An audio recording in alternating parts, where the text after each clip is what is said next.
एक बूंद पानी डालो, गोली बन के वो ढनक जाएगा, बाहर गिर जाएगा, पानी टिकता ही नहीं। और किसी पत्ते में डालो, वो पत्ता भीग जाएगा, लेकिन कमल का जो पत्ता है वो पानी में भीगता ही नहीं है। बोलिए आनंद कंद भगवान की। ऐसा उदाहरण दिया। तो ज्ञानी जन, विद्वत जन, संत जन, गुरु जन, जो भगवान ने जिनको भेजा के नियुक्त किया इस संसार में जेलर, डिप्टी जेलर की तरह, वो यहाँ रहते हुए भी मुक्त हैं। उनको जब इच्छा हो चले जाएं, जब इच्छा हो भगवान बुला लें, उनका ट्रांसफ़र कर दें यहाँ से, उनको यहाँ से स्थानांतरित कर दें, वो चले जाएंगे। लेकिन ये व्यवस्था जो संसार की है, माया मोह बंधन, उनके ऊपर कदापि नहीं पड़ती है। सबसे घातक है हे महापुरुष तृष्णा। इसका रूप बड़ा भयंकर है, जो शरीर के वृद्ध होने पर भी बूढ़ी नहीं होती है, ऐसी चीज है। बोलिए आनंद कंद भगवान की जय। आंखें भी कमजोर हो जाती हैं, कहते आंखों से नहीं दिखता। गांठ घुटने भी नहीं चलने देते हैं बुढ़ापे में, हाथ भी कांपने लगते हैं बुढ़ापे में, कानों से सुनाई भी नहीं देता, सभी इंद्रियां जवाब दे देती हैं भक्तों। लेकिन वो बालक कहता है, छोटा से 7 वर्ष का नंदभद्र को ज्ञान दे रहा है। ये तृष्णा बड़ी खतरनाक है, बहुत भयंकर इसकी ज्वाला है। त्याग करने से ही ये सुख मिल सकता है। ये तृष्णा कभी वृद्ध नहीं होती, ये जितना बुढ़ापा आता है उतना ही और बढ़ती है। तृष्णा तू न गई मेरे मन से। ईर्ष्या और तृष्णा ये 2 चीज़ें ऐसी हैं कि इनसे बच के रहो। नंदभद्र तृष्णा ही सर्व पापिष्ठा नित्य उद्वेग करी मता। हे नंदभद्र, शास्त्र का मत है कि तृष्णा नित्य उद्वेग उत्पन्न करती है। अभी ये नहीं है, अभी वो नहीं है, अभी इसके बाद ये हो जाए तो और हो जाए। आप काम करते चलो, भगवान सब अपने आप व्यवस्था संभाले हैं। हमारे जीवन का, आपके जीवन का मालिक प्रभु है। हमने तो भजन गा के कह दिया कि सौंप दिया इस वाणी को, सौंप दिया इस ज्ञान को, यज्ञ को। आपका भी नाम हमने ले लिया। श्रोता भी तुम्हारे हाथों चरणों में, वक्ता भी तुम्हारे चरणों में, लेकिन पता नहीं कौन कौन चरणों में समर्पित हुए कि नहीं, ये तो उनके मन की बात है। कोई कह सकता है महाराज हमें क्यों आप समर्पित करो, हम तो अपने घर जाएंगे। नहीं, घर में भी रहो, वन में भी रहो, यहाँ भी रहो, कहीं भी रहो, जहाँ भी रहो प्रभु का नाम स्मरण करते रहो। नाम जपते रहो, काम करते रहो, नाम जपते रहो, काम करते रहो। समय जीवन का यूं ही निकल जाएगा, समय जीवन का यूं ही निकल जाएगा। यदि लगन सच्ची भगवन से लग जाएगी, यदि लगन सच्ची भगवन से लग जाएगी, यदि लगन सच्ची भगवन से लग जाएगी, यदि लगन सच्ची भगवन से लग जाएगी। सारे जीवन का नक्शा बदल जाएगा, सारे जीवन का नक्शा बदल जाएगा। काम करते रहो, नाम जपते रहो, काम करते रहो, नाम जपते रहो। समय जीवन का यूं ही निकल जाएगा, समय जीवन का यूं ही निकल जाएगा। हे नंदभद्र, बालक कहता है प्रभु का नाम स्मरण करो, एक पैर पर खड़े होकर प्राण त्यागने की इच्छा छोड़ दो। मैंने आपको अपना मानकर, मेरा आपका साथ इसलिए कि आप भी भगवान के भक्त हैं और हम भी भगवत कृपा के कुछ पात्र हैं, लेकिन भोग अपना भोग रहे हैं। नारद जी कहते हैं अर्जुन से, जब इतना बुद्धिमत्तापूर्ण उसने बात कही तो नंदभद्र बोले, बालक तुम अवस्था में तो छोटे दिख रहे हो, 7 वर्ष की अवस्था तुम्हारी, लेकिन आप हैं कौन? अपना यथार्थ रूप तो मुझे दिखाइए, ना जाने किस रूप में नारायण मिल जाए। यथार्थ रूप जब जानने की बात कहा तो बालक ने कहा, मैंने बड़े बूढ़े विद्वानों की संगत किया, किंतु आपने मेरे जीवन भर के संदेह को दूर कर दिया। आप साधारण बालक नहीं हैं। नंदभद्र बोले, आप दिख रहे हो संसार को दिखाने के लिए कोढ़ कहते हुए और गिर गिर पड़ रहे हो, लेकिन तुम्हारे अंदर जो ज्ञान शक्ति भरी हुई है। नंदभद्र के नेत्र खुल गए। थोड़ी बातें के करने से कौन हो, अपना यथार्थ रूप मुझे बताओ। हाथ जोड़कर उस बालक के चरणों में नंदभद्र बैस गिर पड़े। कोई महापुरुष ही हो सकते हो। तब बालक कहा, ये कथा बहुत बड़ी है, क्यों इसके चक्कर में पड़ते हो, मेरी कथा को क्यों पूछते हो। बोले नहीं नहीं भैया बता दो। जब आपने इतनी कृपा किया कि मुझे शोकग्रस्त मोहग्रस्त देख करके आपने मुझे इस संसार बंधन से निकालने का इतना प्रयास किया, इतनी वार्ता किया, वो तो और बहुत बात किया, उतना बात यहाँ कहाँ बताएंगे। तो कुछ तत्व लेकर के बता रहे हैं। तो फिर बोले, फिर सुनो, अब नहीं मान रहे हो तो मेरी बात को, मेरे जन्मों की कथा को सुनो। पूर्व जन्म में मैं विदिशा नगरी में, आज से इस जन्म से 8वें जन्म पहले मैं विदिशा नगरी, विदिशा जो भोपाल के पास है, राजा भोज की नगरी जहाँ मानते हैं, वहाँ पर एक ब्राह्मण कुल में जन्म लिया था। अब मेरा नाम था धर्मजालिक। उस जन्म में 8 जन्म पहले मेरा नाम था धर्मजालिक। मैं विद्वान था, ज्ञानी था, लेकिन लोगों को वाक चातुरता से फंसाता था, ठगता था, ठगी करता था। ठगी करके मैं ज्ञानी होते हुए बृहस्पति के समान ज्ञानी था मैं। वो बालक कह रहा, कोढ़ी नंदभद्र से, परंतु मेरे कर्म खराब हो गए। मैं मद्यपान करने लगा, मांसाहारी हो गया, गंदा खान पान, जुआ खेलना, ये सारे दुष्कर्म मैंने पाल लिया। और झूठ, दंभ, पाखंड, लोभ, सट्टा, ये सब गुणों से परिपूर्ण हो गया। जितना भी दुर्गुण है सबकी सर्टिफिकेट मुझे मिल गई उस जन्म में। बोलिए आनंद कंद भगवान की जय। डरते रहो ये जिंदगी बेकार ना हो जाए, डरते रहो ये जिंदगी बेकार ना हो जाए। धोखे से कहीं अब की तेरी हार ना हो जाए, धोखे से कहीं अब की कहीं हार ना हो जाए। पाया है तन अनमोल सदाचार के लिए, पाया है तन अनमोल सदाचार के लिए। धोखे में फंस कर अब की कहीं हार ना हो जाए, धोखे में फंस कर अब की कहीं हार ना हो जाए। भक्तों लगी है बाजी माया मोह जाल से, भक्तों लगी है बाजी माया मोह जाल से।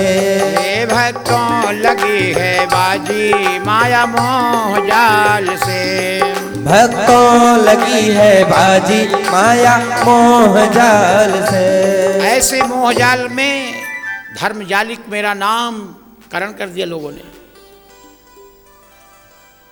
और इतना पतित हो करके जब मेरी मृत्यु हुई, वो बालक कहता है, तो यमपुरी गया, हम लोग गया, आएगी नोटिस जमानत न होगी।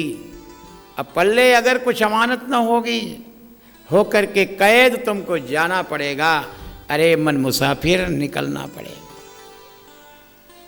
वो नोटिस बहुत तगड़ी होती है। ऐसी नोटिस नहीं है कुछ पैसा देकर नोटिस वाले कह दे, वहाँ चस्पा कर दे, कह देना नहीं मिला। ऐसी नोटिस नहीं है। आएगी नोटिस जमानत न होगी, आएगी नोटिस जमानत न होगी। पल्ले अगर कुछ अमानत न होगी, पल्ले अगर कुछ अमानत न होगी। ये अमानत, ये धन, ये दौलत नहीं वहाँ चलेगी। यही अमानत, यही धन जो आप कमा रहे हैं, कथा श्रोताओं, कथा सुनकर जो ये धन संचित कर रहे हैं, पुण्य का, धर्म का, यही वहाँ उस नोटिस से बचाएगा। यहाँ का पैसा कोई साथ नहीं देगा। अंत में देखते हो जब आदमी बहुत बुरी हालत में वृद्धावस्था में जो भोगते हैं तो उनकी संतान स्वयं कहती है, हे भगवान अब इनको मुक्ति दो। ये थोड़ी कहेंगे भगवान इसको मार दे या ये मर जाए। मुक्ति देना मारना बात ही भाषा शब्द अलग हो जाते हैं, लेकिन जब उब जाते हैं 2-4 महीना खाट में पड़े रहने पर तो कहते हैं भगवान इसको उठा ले। जो आप बाद में कहते हैं दुख सह करके, वो तो भगवान ने पहले से अपनी व्यवस्था किया है। जातस्य ही ध्रुवो मृत्यु, जिसका जन्म हुआ है उसकी मृत्यु उसी दिन निश्चित कर दिया। जो सरकारी पोस्टिंग में गए हैं जिस दिन उनकी सर्विस बुक बनी उसी दिन उनके रिटायरमेंट की डेट भी निश्चित कर दिया सरकार ने। बोली आनंद कंद भगवान की जय। जाना तो पड़ेगा ही। आएगी नोटिस जमानत न होगी, आएगी नोटिस जमानत न होगी, पल्ले अगर कुछ अमानत न होगी, पल्ले अगर कुछ अमानत न होगी, हो करके कैद तुमको जाना पड़ेगा, हो करके कैद तुमको जाना पड़ेगा। यमदूत ले गए और नरक में जाकर डाल दिए। धर्मयालिक का जो अंत हुआ, मृत्यु होने के बाद यमलोक गया, कूट सालमली नाम के नरक में उसको डाला गया। बहुत घोर कष्ट पाते, बहुत दिनों तक वहाँ पड़ा रहा। कूट सालमली नामक नरक में पड़े हुए व्यथित होते हुए बहुत दिन बिताए। जब वहाँ से भी टाइम होता है सबका, चाहे नरक का हो चाहे स्वर्ग का, वो भी समय है ना। यहाँ भी जेल में जाते हैं 10 साल की सज़ा, 20 साल की, ऐसे यहाँ भी निश्चित होती है। ऐसे वहाँ की भी सज़ा, नरकों की भी ऐसी स्थिति है। फिर लोग कहते हैं जब हम मर गए, हमारा शरीर जल गया, हमारा शरीर यहाँ गाड़ दिया गया, हमारा पानी में ठंडा कर दिया गया, तो ये भोग कौन भोगता है ये भी पता नहीं। मनुष्य जीवन लेकर आप लोगों को स्थूल सूक्ष्म और कारण 3 शरीर है हमारे अंदर। आप इतना 1 लाख रुपया ले गए बैंक में और जमा कर दिए। अब बोले हमें बाहर जाना है, हमें ट्रैवल चेक चाहिए। बैंक मैनेजर ने आपको 10 चेक दे दिया, छोटे छोटे, कागज़ में बदल गया पैसा, सूक्ष्म हो गए ना। और जहाँ आप जाएंगे बद्रीनाथ, केदारनाथ या द्वारिकापुरी या जगन्नाथपुरी या रामेश्वरम कहीं घूमने जाएंगे, श्रीरंगम, तिरुपति, वहाँ वो पहले ट्रैवल चेक चलते थे। अब तो ATM हो गया ना, पहले ट्रैवल चेक लेके लोग चलते थे। एक कागज़ में मुहर लगाकर प्रमाणित करके रिजर्व बैंक ने आपको दे दिया, इतना रुपया जमा किया और जाकर वहाँ उतना रुपया ले लो। एक चेक में, एक पासबुक में इंद्राज होने पर उसकी कीमत होती है। तो बताइए फिर जब आप जो संचित कर्म कर रहे हैं वो सूक्ष्म जीव के साथ सूक्ष्म कर्म बन करके उसका पीछा करता है, वो कभी नष्ट नहीं होता। छियंते नास्ति कर्माणि जन्म कोटि सतैरपि। 100 करोड़ जन्म ले ले लेकिन उसको तो भोगना ही पड़ेगा भक्तों। वो बालक कहता कि फिर उसके बाद जब नरक से मुझे यातना से मुक्ति दिया यमराज ने, तो मैं अस्थावर वृक्षादि की योनियों में चला गया। वृक्षों की योनि में तमाम कई जन्मों तक वहाँ जन्म लेता रहा, पड़ा रहा। उसके बाद सरस्वती नदी के तट पर एक कीड़ा बना। मैं कीड़ा कीड़े की योनि में रहते हुए एक दिन रथ से आवाज़ बड़ी तेज़ी से आई और कि कोई कड़कड़ाहट आ रही है। कीड़े के रूप में मुझे बड़ा डर लगा और मैं बड़ी तेज़ी से भागने लगा कि उस गड्ढे में जो लीक होती है रथ की, उससे निकलकर कोई जगह मिल जाती तो मैं बाहर हो जाता। ऐसा गड़गड़ गड़गड़ गड़गड़ गाड़ी आ रही है और मैं दबकर मर जाऊंगा इस डर के मारे। लेकिन वो गाड़ी तो बहुत दूर थी। उसी समय महर्षि वेदव्यास उस वन में प्रकट हो गए। बोले व्यास जी महाराज की जय। संतों की कृपा के बिना किसी जीव का उद्धार नहीं होता है। भक्तों, मुनिवर व्यास जी ने जो एक कहावत होती है, संत संग बड़े भाग्य से मिलता है, बिनु हरि कृपा मिले ही नहीं संता। भगवत कृपा हुई, हरि कृपा हुई तो व्यास जी जैसे महापुरुष का दर्शन हुआ। और मुझे देख करके व्यास जी ने कहा क्यों कीड़े क्यों भाग रहा है?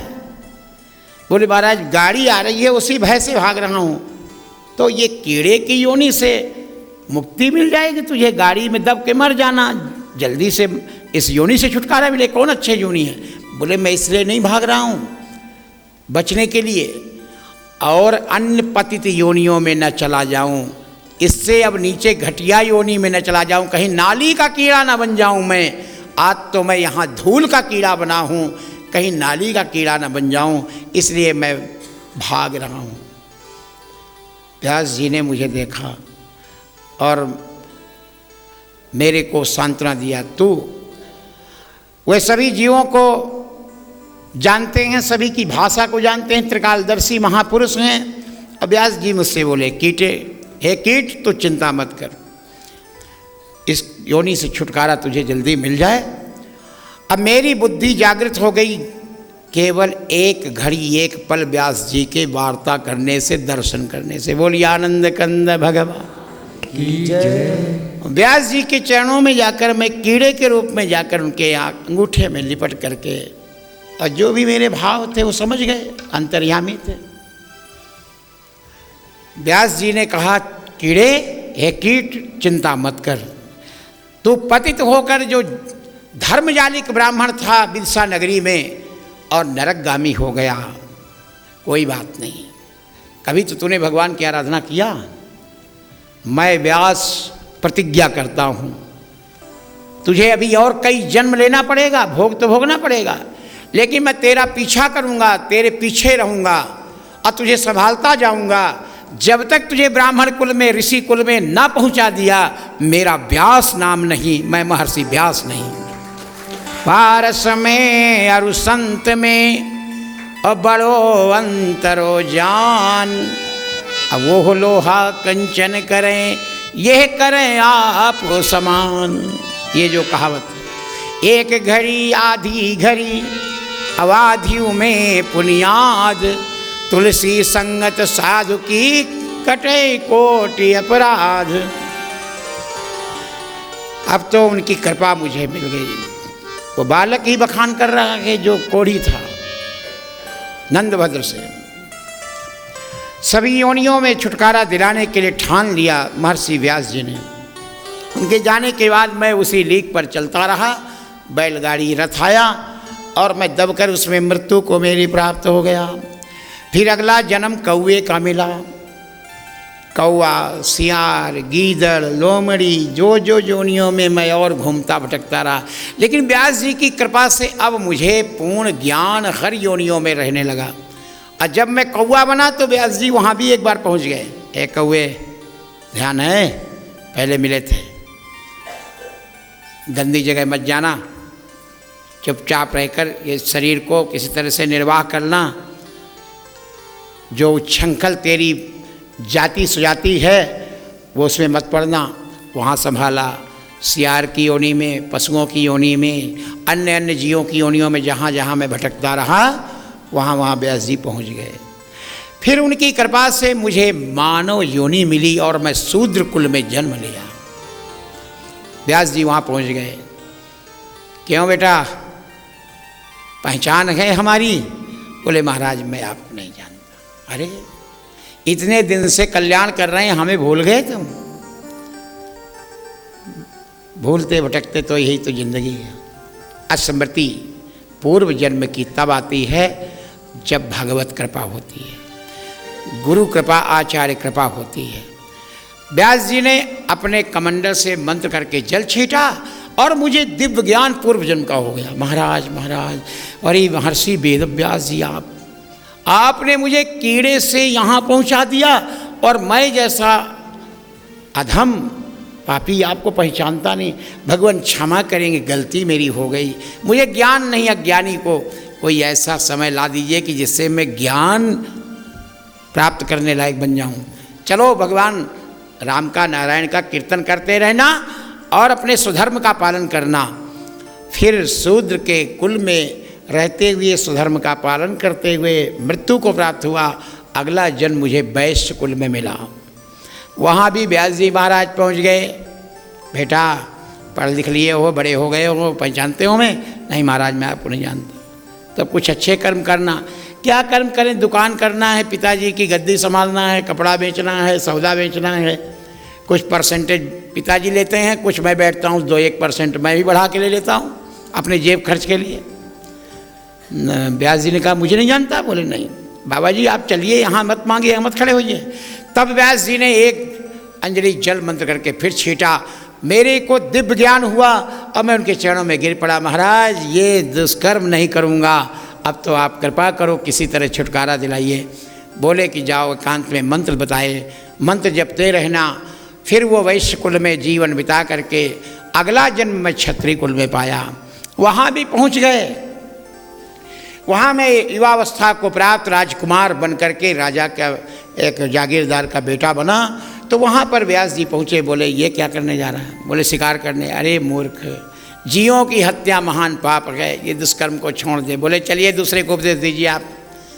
तब व्यास जी ने एक छींटा मारा जल का, मंत्र पढ़ करके मुझे दिव्य ज्ञान हुआ। मैं समझ गया, मैं जान गया, पहचान गया, मैं जान गया, पहचान गया।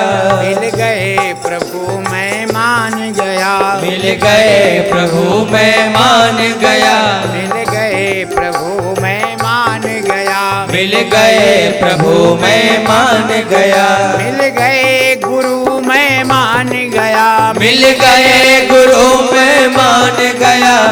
नाम है तेरा तारनहारा, नाम है तेरा पालनहारा, नाम है तेरा तारनहारा, नाम है तेरा तारनहारा। कब तेरा दर्शन होगा, कब तेरा दर्शन होगा। जिसकी कृपा है इतनी सुंदर, जिसकी कृपा है इतनी सुंदर, वो कितना सुंदर होगा, ओह कितना सुंदर होगा, वो कितना अद्भुत होगा, ओह कितना अद्भुत होगा। गोविंद भजले गोपाल भजले, गोविंद भजले गोपाल भजले, यही तेरे काम आवे गोविंद भजले, यही तेरे काम आवे गोविंद भजले। बोली गोविंद भगवान की। जय। बहुदक तीर्थ में नंदभद्र से वो बालक 7 वर्ष का कोढ़ी कहता है, तब मेरा जन्म क्षत्रिय कुल में जब हुआ तो व्यास जी ने ज्ञान दिया। मैं शिकार करना बंद कर दिया और क्षत्रियोचित कर्म उन्होंने बताया। ब्राह्मण गौ की सेवा करना, धर्म का पालन करना, और ये मंत्र देता हूँ भगवान नारायण का भजन करते जाना, अगला जन्म तुझे और सुंदर दूंगा। पूर्व जन्मों की स्मृति हो गई तुरंत। कहाँ से कीड़ा से कहाँ पहुँचा दिया आपने। फिर ब्राह्मण कुल में अगला जन्म हुआ। क्षत्रिय कुल में जीवन व्यतीत करने के बाद ब्राह्मण कुल में आया। और वही ब्राह्मण कुल में जन्म लेने पर मेरे माँ बाप खत्म हो गए और मैं कोढ़ी बन करके अंतिम जीवन मेरा ये है। अब मैं अगला जन्म मेरा ऋषि कुल में मैत्रेय ऋषि भगवान व्यास मुझे बनाएंगे और मैं विदुर जैसे ज्ञानियों को भी कथा सुनाऊंगा। ये उस बालक ने अपना चरित्र बताया। बोलिए आनंद कंद भगवान की जय। ये है किस किस तरह से भटकते भटकते भ्रमते भ्रमते देह रथ हुआ है चकनाचूर। पत्ता टूटा डाल से ले गई पवन उड़ाए, अब के बिछुड़े कब मिले दूर पड़े हैं जाए। कोई भरोसा नहीं, कहाँ पहुँच जाएंगे। कहाँ ब्राह्मण कुल में था, धर्मजालिक नाम था, कहाँ कीट पतिंगे में चला गया, सूकर कुकर सियार लोमड़ी कौए की योनि में चला गया। वो तो व्यास जी की अति कृपा हो गई, क्योंकि वो भी ढूंढते रहते हैं। कोई वक्ता तो चाहिए जो उनके ग्रंथ को सुनाता रहे, आगे बढ़ाता रहे। बोलिए आनंद कंद भगवान की जय। ऐसे ज्ञानी व्यास जी महाराज के दर्शन मात्र से उनकी कृपा को पाकर और मेरे ऐसे जीवन की स्थिति बनी। अब मुझे पूर्व जन्मों का याद है नंदभद्र। अब मैं यहाँ से शरीर को छोड़ूंगा बहुदक तीर्थ में। जब मैं शरीर को छोड़ दूं तो मेरी हड्डियों को अस्थियों को इसी तीर्थ में डाल देना। और डाल करके जब मेरी अस्थियाँ तो विसर्जित कर देना, क्योंकि मेरे न माँ बाप भाई बंधु मेरा कोई नहीं है। इतना कार्य तो तुम करोगे दक्षिणा के बदले जो ज्ञान तुमको मैंने दिया। बोले जरूर करूँगा महाराज। उस बालक ने तत्काल उस तीर्थ में शरीर छोड़ दिया और शरीर छोड़ने के बाद उसका विसर्जन, उसका संस्कार सब नंदभद्र वैश्य ने किया और भगवान को दोनों प्राप्त हुए। ये देवर्षि नारद जी कथा सुनाते हैं अर्जुन को। बोलिए आनंद कंद भगवान की जय। ये मनुष्य जन्म अनमोल रे, इसे माटी में ना घोल रे। ये मनुष्य जन्म अनमोल रे, इस माटी में न घोल रे।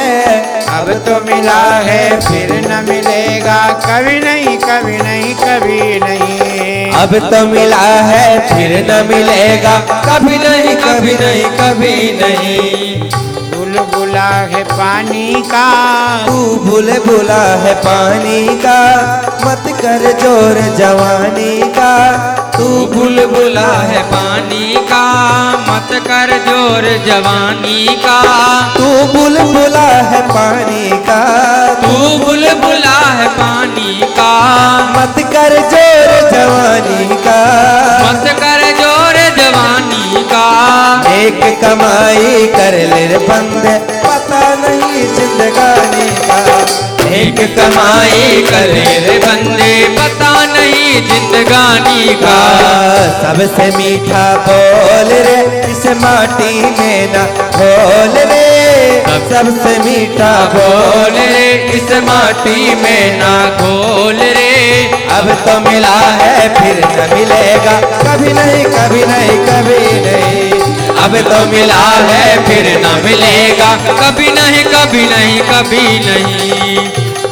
बोलिए आनंद कंद भगवान की जय। सूत जी से सौनक जी कहते हैं, जिन्होंने इस ग्रंथ की रचना किया, कब किया, किस स्थान पर किया, इसके मुख्य श्रोता जो राजेंद्र परीक्षित हैं, उनको कब सुखदेव जी ने सुनाया। उनको तो समय नहीं है। सुखदेव जी का जन्म, व्यास जी कहाँ पर इस कथा को लिखे, कैसे उनका जन्म हुआ, ये सब वृत्तांत मुझे सुनाइए। ये सब सुनना चाहता हूँ। व्यास जी की कुल परंपरा क्या है। ब्रह्मा जी से वशिष्ठ जी की उत्पत्ति हुई है। मानस पुत्रों में प्राण से, ब्रह्मा जी के मन से, प्राण से उत्पन्न वशिष्ठ जी हैं। और वशिष्ठ जी से शक्ति नाम के ब्रह्मर्षि हुए और शक्ति से पराशर हुए। अब पराशर से व्यास जी हुए। मत्स्यगंधा एक उपरिचर वसु की कन्या थी। आपको पहले पूरा इतिहास हमने उस दिन बताया था व्यास जी का, उसको दोबारा दोहराने से कोई लाभ नहीं, लेकिन थोड़ा अनुभव के लिए। अब जो लोग आज ही पहली बार आए हैं उनको फिर से कथा 5 दिन की पहले सुनावे, वो तो अब नहीं मिलेगी। जो हाथ से निकल गया, गया समय पे लौट ना आए, सिर धुन धुन पछताएगा। काल ही कर्म ही ईश्वर ही, मिथ्या दोष लगाई। मेरा समय खराब था, मेरे को पता नहीं था। ये भाषा बोल करके अपने जीवन को व्यर्थ मत गंवाओ। ये तो रिकॉर्डिंग तो चली रही है, कब क्या निकल जाए, कब कहाँ की बात आ जाए, ये तो एक ही बार आएगी, दोबारा तो नहीं आएगी। और जिन जिन प्रसंगों को हम निकाल कर ला रहे हैं, उनको भी थोड़ा बहुत नोटबुक तैयार करके उनको एक अलमारी में डालते जा रहे हैं, कहीं दोबारा ना वो आ जाए ज़्यादा विस्तार करने के लिए। या बाद में कभी देखेंगे कि इसमें देखो यहाँ से हमने लाया। प्रेमियों, भक्तों, श्रोताओं, इतना हमारा आपका जीवन परमात्मा ने नहीं बनाया। अगर स्वस्थ जीवन अगर इतना दे दें हम लोगों को कि तुम 100 वर्ष तक बिल्कुल कुछ नहीं होगा, ऐसी कोई गारंटी से दे दे इस धरती में, तो इतना भी समय 100 वर्ष का भी कथा सुनने सुनाने के लिए कम पड़ जाएगा। इतनी विस्तार है कथा, कहाँ कर सकते हैं। भगवान की लीलाओं का जितना हमें अनुभव हो उतना ही बहुत है। ऐसे श्री कृष्ण द्वैपायन वेद व्यास जी, द्वैपायन नदी के टापू में 2 धारा के बीच में जन्म लिए, इसलिए द्वैपायन नाम हुआ। वेदों का विभाग किया, इसलिए वेद व्यास नाम पड़ा। द्वापरे तो युगे विष्णु व्यासरूपो महामुने वेदवेकम सबहुधा कुरते जगतो हिता। व्यास जी को अनेकों उपाधियाँ प्राप्त हैं भक्तों।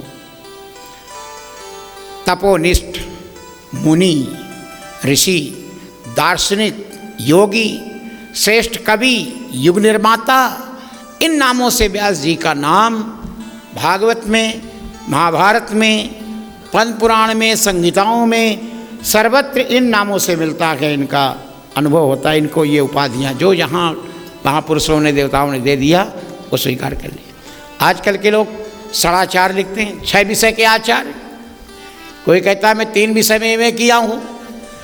और जो भगवान के ही अंशावतार हैं, उनके लिए कितनी उपाधि दे दी जाए तो भी हम लोग कम हैं। बोलिए आनंद कंद भगवान की जय। ऐसे व्यास जी, पुराण किसको कहते हैं, इसमें क्या लक्षण है पुराण के?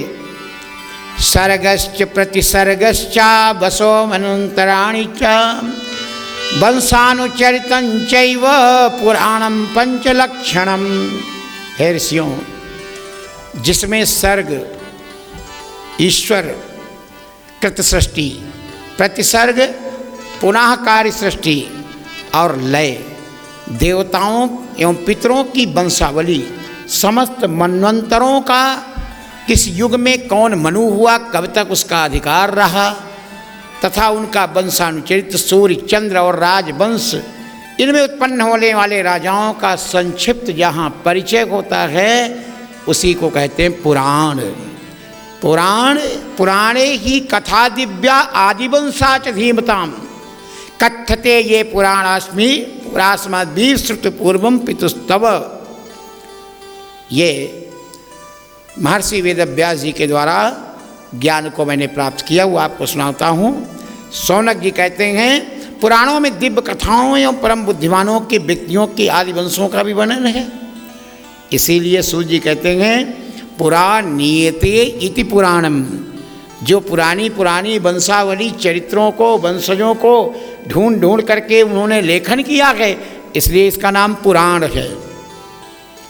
पुरा भवम, सबसे पहले ये उत्पन्न हुआ है। पुरा नवम भवति, इस जिसकी नव द्वितीय सबसे प्रथम प्रकट हुई, इसलिए इसका नाम पुराण है। पुराण सबसे पुरानी चीज़, ये भी कह सकते हैं। वेदों से पीछे नहीं है पुराण। ऐसा लक्षण ऐसा मिलता है कि वेद को जानने की क्षमता सब में नहीं होगी। स्त्री शूद्र द्विज बंधु नाम त्रयी न श्रुति गोचरा। 3 लोगों को वेद का अधिकारी नहीं माना गया। तब व्यास जी ने कृपा किया कि इस युग के हिसाब से आने वाला कलयुग या और युग जो भी और होंगे, कलयुग में तो लोग कोई वेद ही नहीं जानेंगे। 1131 शाखा वेदों की कभी थी इस भारत में, लेकिन आज मात्र 13 शाखा रह गई। 1118 शाखा वेदों की लुप्त हो गई। तो जो वेद के विद्वान हैं वो भी एक एक शाखा के एक एक मंत्र का न तो अध्ययन कर पाते हैं, ना उसका अनुशीलन कर पाते हैं, ना तो वो उसके अर्थ को समझ पाते हैं, और वेद के आचार्य बनकर संसार से चले जाते हैं। तो वेद के तात्पर्य को भी कौन बता पाएगा? इसलिए हे ऋषियों, वेद के अर्थ को विस्तार से वर्णन करके संसार के हित में महर्षि व्यास जी ने ये कृपा किया है। जो पुराण की रचना किया है उन्होंने।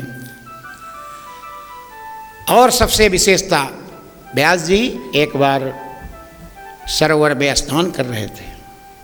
तमाम ऋषियों का समूह व्यास जी के पास एक संदेह लेकर गया कि इस युग में सबसे उत्तम कौन है, सबसे धन्य कौन है। ये प्रश्न करने के लिए सब खड़े थे नदी किनारे। तो व्यास जी स्नान करके संध्योपासन मंत्र तर्पण सूर्य भगवान को अर्घ्य दे करके, और जैसे खड़े हुए, कलयुग धन्य है, कली धन्य है, कलयुग धन्य है, कलयुग धन्य है, शूद्र धन्य है, शूद्र धन्य है, स्त्रियां धन्य हैं, स्त्रियां धन्य हैं, स्त्रियां धन्य हैं, तीनों को बोल रहे थे। अपनी संध्योपासन के बाद व्यास जी जो पूछने आए थे ऋषि महर्षि लोग, संदेह लेकर उसी को व्यास जी अपने मुख से कलियुग धन्य है, स्त्रियां धन्य हैं, नारियां धन्य हैं और शूद्र धन्य हैं। और जैसे बाहर निकले वस्त्रादि बदल करके, कहिए महर्षियों प्रणाम किए सब लोग। बोले महाराज कैसे आगमन हुआ आप सबका? बोले महाराज आए थे जिस काम के लिए उसका समाधान आपने स्नान के बाद ही कर दिया, कथा सुनाने की जरूरत ही नहीं है। बोली आनंद कंद भगवान की जय। कभी कभी कोई मूर्ख नहीं समझ पाता, लेकिन क्रिया के द्वारा ही शक्ति का प्रदर्शन, पहचान और उच्च नीच का वर्णन हो जाता है कि कौन ऊंचा कौन नीचा, कौन छोटा कौन बड़ा। ऐसे ही महर्षि वशिष्ठ ब्रह्मर्षि और ये विश्वामित्र में, विश्वामित्र थोड़ा राजा थे पहले, तपस्या करके जो कोई अपात्र कभी विशिष्ट तपस्या से प्रज्वलित हो जाता है तो उसको अभिमान बढ़ जाता है। लेकिन अपने अपने कुल परंपरा की अगर हम व्यवस्था में चलते हैं तो अभिमान नहीं होता है। अगर कोई वैश्य कुल में जन्म नहीं लिया लेकिन कोई बिजनेस व्यापार किया और 1-2 लाख रुपया पा गया महीने में फायदा, तो ले तेरी के फिर तो फूला नहीं समाता है। लेकिन हमारे बड़े बड़े